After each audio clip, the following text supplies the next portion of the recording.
Sachin slum clearance બોર્ડના જર્જરિત આવાસોના પાણી વીજ કનેક્શન કાપવાની કવાયત. સ્થાનિકોના વિરોધ વચ્ચે ગેલેરી તૂટી પડતા અફરાતફરી.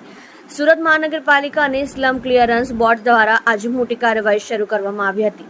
સચિન કંસાર વિસ્તારની અંદર જેટલા પણ જર્જરિત ગુજરાત હાઉસિંગ બોર્ડના આવાસો છે ત્યાં આગળ મોટે પાયે કામગીરી શરૂ કરવામાં આવી હતી.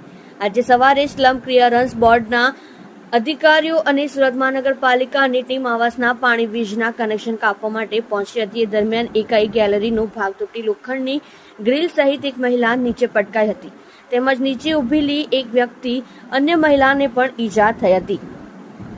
ગેલેરી તૂટી પડતા બે મહિલા ઈજાગ્રસ્ત.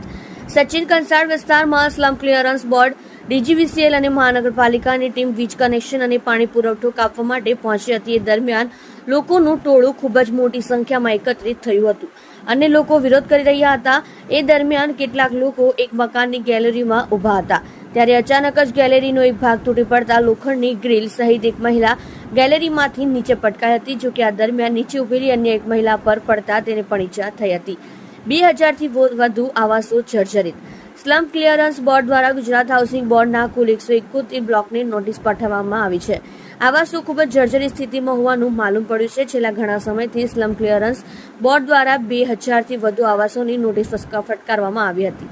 સચિનના પાલી ગામમાં બનેલી દુર્ઘટના બાદ હવે સરકાર તરફથી પણ સીધો આદેશ થઈ રહ્યો હોવાનું જાણવા મળી રહ્યું છે. 2018માં 44 જેટલા બ્લોક જર્જરિત હોવાના કારણે તોડી પાડવામાં આવ્યા હતા. જોકે હમણાં 171 બ્લોકમાં લોકો વસવાટ કરી રહ્યા છે.